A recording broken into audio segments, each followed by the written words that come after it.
Today, we're raising the bar once again with an all-new iPhone lineup that's unlike anything we've ever created. Same, but different, but still same.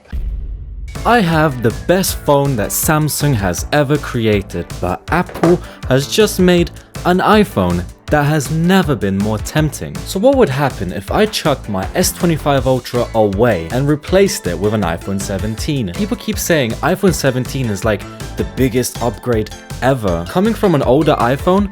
Sure, maybe. Coming from a Samsung, is that technically a downgrade? I don't know. So let's find out. Apple said that this phone would go up to 3000 nits of brightness, and wow, is this display bright. It's hard to show you, but it straight up looks like a painting. It doesn't even look real. And after all these years, Apple finally decided to add 120Hz to their base models. So the screens are finally smooth. Android's had that since like 1912. And speaking of smooth, the new iOS 26 liquid glass update is actually pretty sick. This animation is kinda crazy, but then the control center gets stretched. Like, what is going on here? And I might be going crazy, but are the animations a lot quicker than before? Because if they are, it finally feels like I'm not using a phone designed for pensioners. Still not as fast as Androids though. And in case you want to protect your new iPhone 17, hear me out, because our sponsor Torras has some pretty cool new cases. I've been using their magnetic case for a while now on my S25 Ultra, and now they have one for the iPhone 17 lineup. The Torras Q3 silicone case with a rotating magnetic stand, as well as the Q3 spin case with a clear back. You can adjust the angle any way that you want, so you can even stand it completely upright or do something like this. Chuck it on a wireless charger. You could also stick it to a microwave or something. It's designed to be a pocket tripod, so I use this to prop up my phone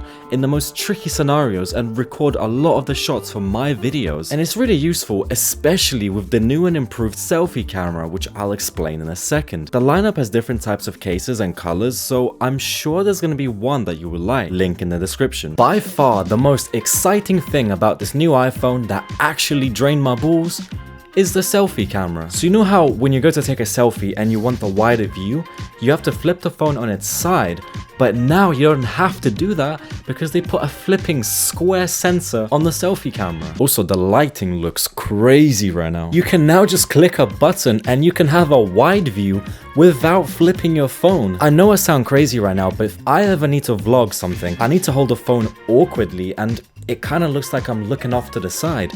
But now I can just click a button and I can hold the phone normally, and it's perfect for YouTube. How has no one ever thought of that? This is actually genius. And if they did the same thing on the back cameras, I would probably switch straight away. But then I made myself some tea to calm my nerves a little bit, and when I actually used iOS for a bit, I was like, bruh. Look, I'm a Samsung user and I tried using iOS for almost a week, and I found this thing so annoying. First of all, I miss the edge panel. Say if I'm shopping for a new calculator, I could just quickly open a floating window of an actual calculator and quickly close it, but on an iPhone, I gotta close the app and then find the actual app, and or how I can have a 3x3 expanded folder without having to click on the actual folder to open my apps. Or how with Good Lock, I can overlap widgets exactly how I want, but with iOS, the home screen has a seizure and everything goes flying. Or if I'm on Google Docs and I swipe up for homepage,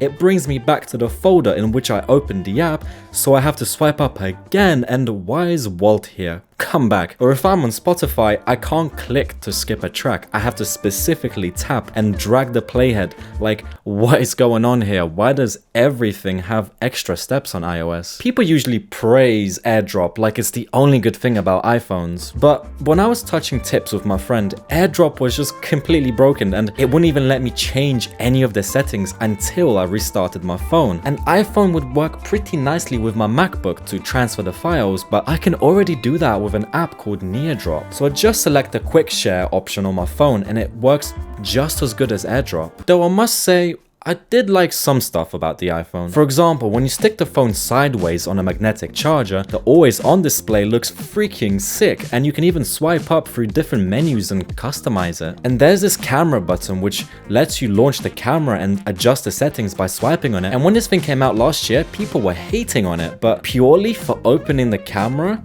it's sick. Look how fast it is, and I'm not gonna lie, swiping through the menus is completely unnecessary, and the positioning absolutely sucks ass. Like, why do they place it so far up? And there's an action button which I turned into a flashlight button, and I would not mind having those two buttons on Android. I also found that the app optimization can be better on iOS. So for example, if I'm on Android and I'm uploading something to Instagram story, I can't crop the video as I have to go back to the gallery and crop it there. What? But iPhones just let you crop the video on Instagram. Also, I have this AI robot which requires a phone to work as the brain, and with an iPhone it works pretty well, but with Android it's absolutely miserable. Hey Louis. Hey Louis. Hey Louis. Hey Louis. Can you respond to me? It feels like the developers just shat the code out in 7 minutes and forgot to even test it. And when I was taking a massive dump, I was looking at my S25 Ultra, and this thing has like 19 cameras, so surely it's got to destroy the base iPhone. What is going on here? Samsung has some weird artifacting going on in the shadows, the text is more readable on iPhone, and the color of the windowsill is spot on, whereas Samsung just made it grey. You might say, oh, the iPhone only has 48 megapixels, whereas Samsung has 200, but it just gets worse, because Apple completely destroys Samsung. Somehow, there's way more detail on the text. The shadows just look mushy and have this green tint on Samsung, and even this plant looks so much better on the iPhone. I even tried the ultra-wide cameras, both in high resolution mode, and I gave Samsung multiple attempts, but every time it kept coming out blurry and overexposed. Like, what is going on here? How is the base iPhone cooking an Ultra model? Also, I don't know what Samsung has done to their phones, but I've only had this phone for like a month and there's so many scratches on it. And there's even this permanent smudge that doesn't go away. It's almost like they made the screen out of candle wax. It's so fragile. But iPhones aren't bulletproof either, because if you go for the Pro models, I've heard a lot of people complaining that those models get scratched really easily and have loads of durability issues. So again, what's going on? So will I be switching?